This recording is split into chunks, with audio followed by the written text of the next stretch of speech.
New India Herald के YouTube channel में आपका स्वागत है।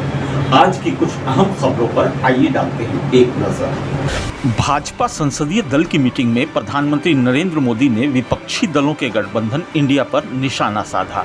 उन्होंने कहा, ईस्ट इंडिया कंपनी में भी इंडिया था और इंडियन मुजाहिदीन में भी इंडियन है, लेकिन सिर्फ इंडिया नाम रखने से इंडिया नहीं हो जाता। प्रधानमंत्री ने कहा कि विपक्ष पूरी तरह से दिशाहीन है।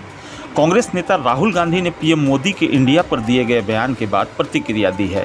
राहुल गांधी ने ट्विटर पर लिखा, पीएम मोदी, आप हमें चाहे जो बुलाएं, हम इंडिया हैं। राहुल गांधी ने कहा, हम मणिपुर के जख्म भरने में मदद करेंगे, हम मणिपुर की औरतों और बच्चों के आंसू पोंछेंगे, हम मणिपुर में लोगों को में प्यार और शांति को वापस लाएंगे, भारत के विचार को हम मणिपुर में फिर से बनाएंगे।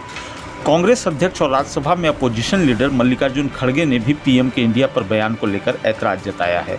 उन्होंने कहा, मणिपुर में बच्चियों का रेप हो रहा है, वो हिंसा की आग में जल रहा है। हम मणिपुर की बात कर रहे हैं और प्रधानमंत्री इंडिया की तुलना ईस्ट इंडिया कंपनी से कर रहे हैं।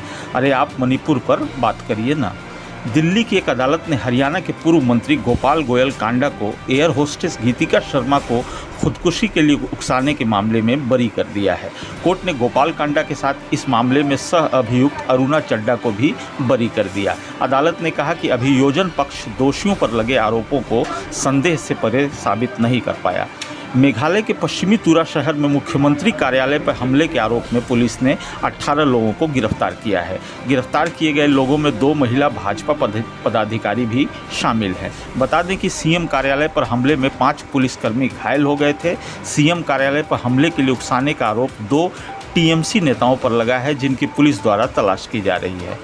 सुप्रीम कोर्ट ने students Islamic movement of India यानी सिमी पर लगाए गए प्रतिबंध के खिलाफ याचिकाओं पर तत्काल सुनवाई से इनकार कर दिया है। बता दें कि देश में कई आतंकी गतिविधियों में शामिल होने और अन्य आतंकी संगठनों के साथ संबंध होने के चलते भारत सरकार ने सिमी को प्रतिबंधित संगठनों में शामिल कर दिया था। सुप्रीम कोर्ट ने कहा कि अभी संविधान पीठ में अनुच्छेद 370 पर सुनवाई शुरू हो रही है। जब इस पर सुनवाई खत्म हो जाए तो इन सब पर विचार किया जाएगा।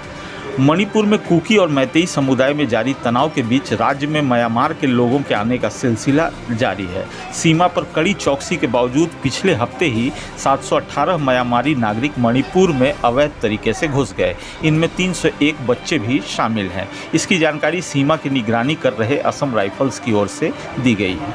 जनता दल सेक्युलर के अध्यक्ष और देश के पूर्व प्रधानमंत्री एचडी देवेगौड़ा ने साफ किया है कि जेडीएस आगामी लोकसभा चुनाव अकेले लड़ेगी, यानी पार्टी भाजपा के नेतृत्व वाले एनडीए या कांग्रेस नीत संयुक्त विपक्ष में से किसी के साथ गठबंधन नहीं करेगी। देवेगौड़ा ने कहा कि हम चाहे 4 सीटें जीते या 5 सीटें या 6, लेकिन हम अकेले ही लड़ेंगे। उन्होंने कहा, जेडीएस लोकसभा चुनाव के लिए सिर्फ उन क्षेत्रों में ही उम्मीदवार उतारेगी जहां पार्टी मजबूत है। इसे लेकर काडरों से भी चर्चा की जाएगी। पाकिस्तान के सेना प्रमुख सैयद असीम मुनीर ने कहा है कि पाकिस्तान के पास सभी मूलभूत सुविधाएं मौजूद हैं। देश को विदेशी ऋण पर निर्भरता को कम करना चाहिए। उन्होंने कहा कि पाकिस्तान एक गौरवान्वित और प्रतिभाशाली राष्ट्र है। सभी देशवासियों को भीख का कटोरा फेंक देना चाहिए। उन्होंने कहा कि जब तक पाकिस्तान मौजूदा संकट से बाहर नहीं निकल जाता, तब तक सेना चैन से नहीं बैठेगी। ऑस्ट्रेलिया में सबसे बड़ा युद्धाभ्यास शुरू हो गया है। इस युद्धाभ्यास में अमेरिका सहित 11 देशों के 30,000 से ज़्यादा सैनिक हिस्सा ले रहे हैं। भारत समेत 4 देश इस युद्धाभ्यास के ऑब्जर्वर हैं। बता दें कि इस युद्धाभ्यास को चीन की चुनौती से निपटने के तौर पर देखा जा रहा है। चीन लगातार हिंद प्रशांत महासागर क्षेत्र में अपनी मौजूदगी को बढ़ा रहा है। यही वजह है कि इस युद्धाभ्यास को बेहद अहम माना जा रहा है।